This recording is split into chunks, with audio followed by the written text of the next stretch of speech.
नमो बुद्धाय। गौतम बुद्ध आम और बच्चों की कहानी। गौतम बुद्ध किसी उपवन में विश्राम कर रहे थे। तभी बच्चों का एक झुंड आया और पेड़ पर पत्थर मारकर आम गिराने लगा। एक पत्थर बुद्ध के सिर पर जा लगा और उससे खून बहने लगा। बुद्ध की आंखों में आंसू आ गए। बच्चों ने देखा तो भयभीत हो गए। उन्हें लगा कि अब बुद्ध उन्हें भला बुरा कहेंगे।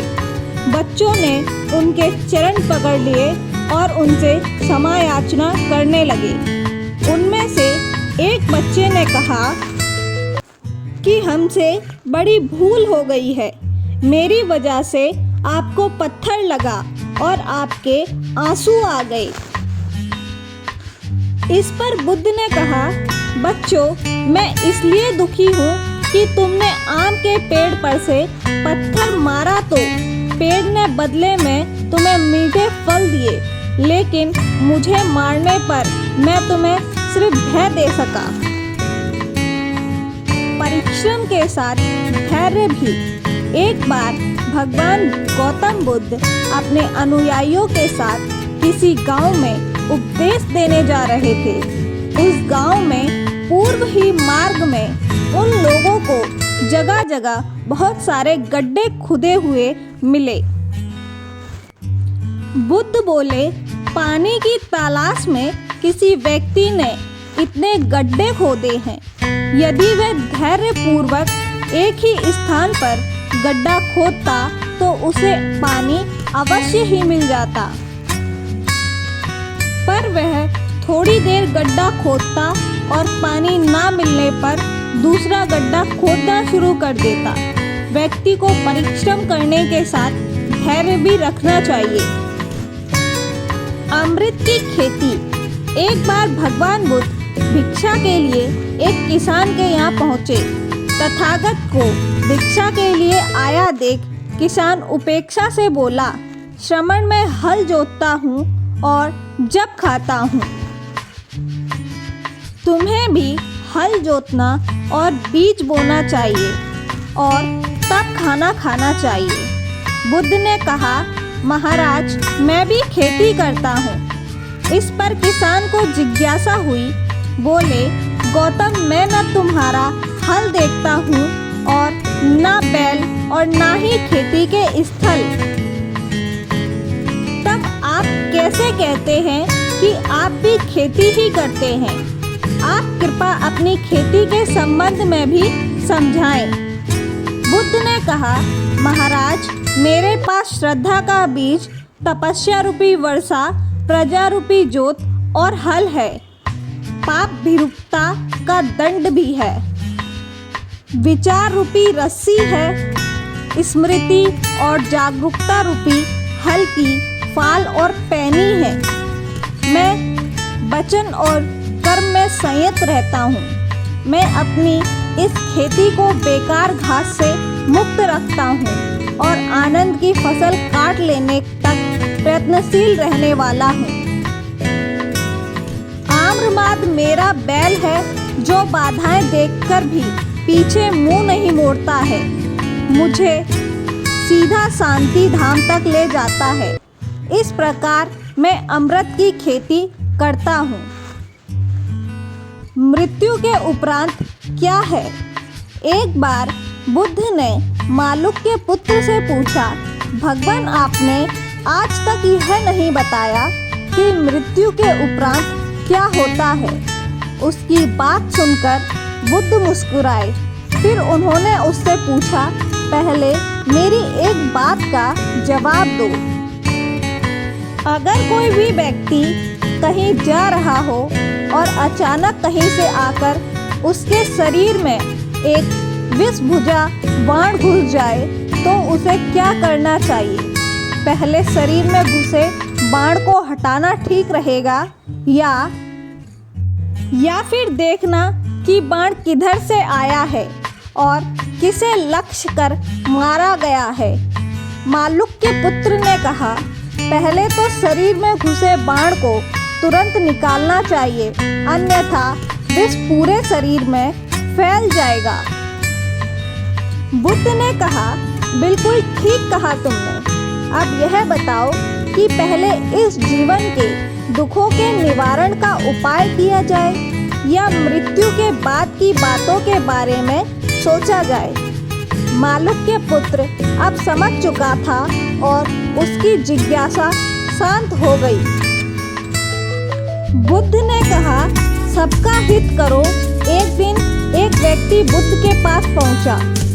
वह बहुत अधिक तनाव में था।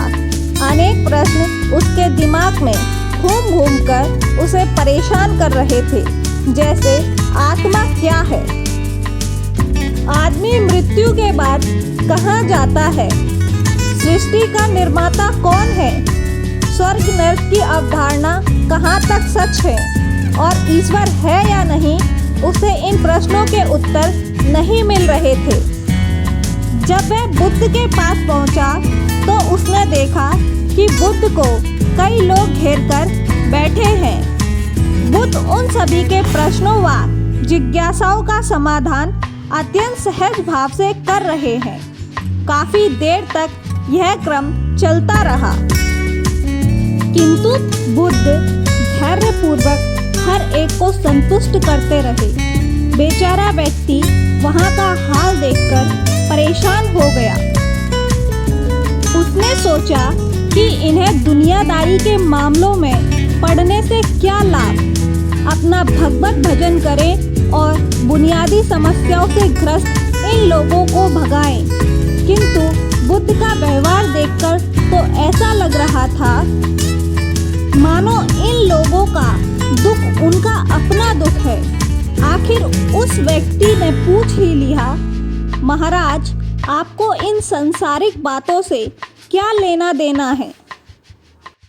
बुद्ध बोले, मैं ज्ञानी नहीं हूँ और इंसान हूँ।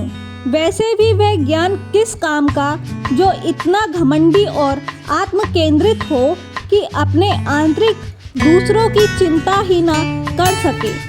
ऐसा ज्ञान हो तो अज्ञान से भी बुरा है।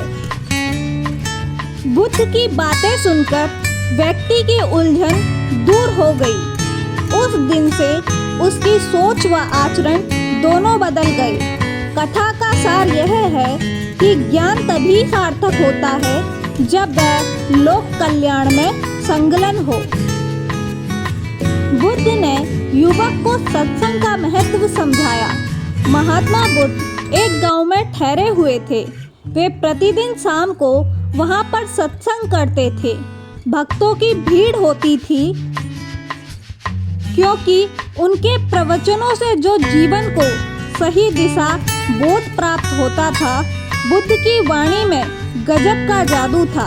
उनके शब्द श्रोता के दिल में उतर जाते थे।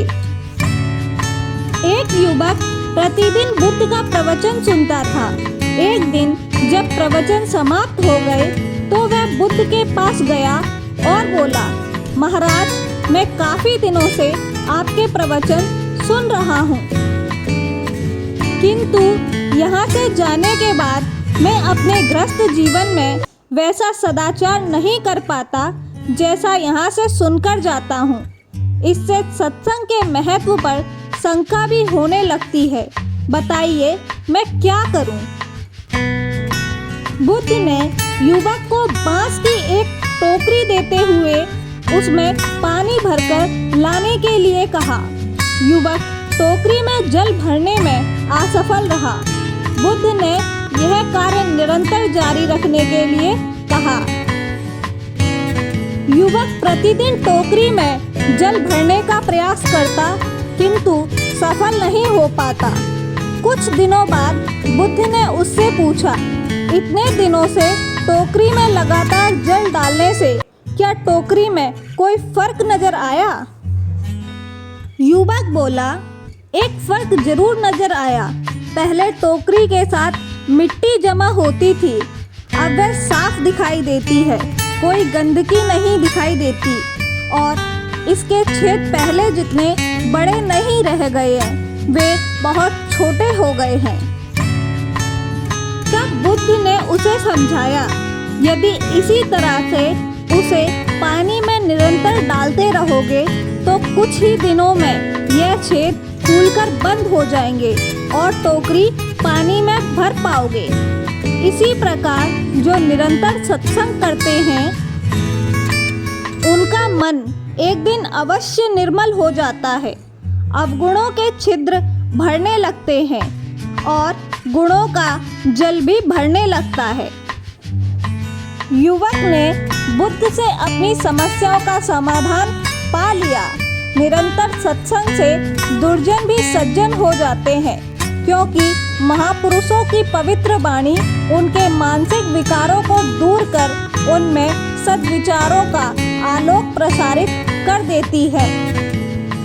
बुद्ध की शिक्षा से मेहनत सफल हुई। एक आदमी को बुद्ध ने सुझाव दिया कि दूर से पानी लाते हो, क्यों नहीं अपने घर के पास एक कुआं खोद लेते, हमेशा के लिए पानी की समस्या से छुटकारा मिल जाएगा।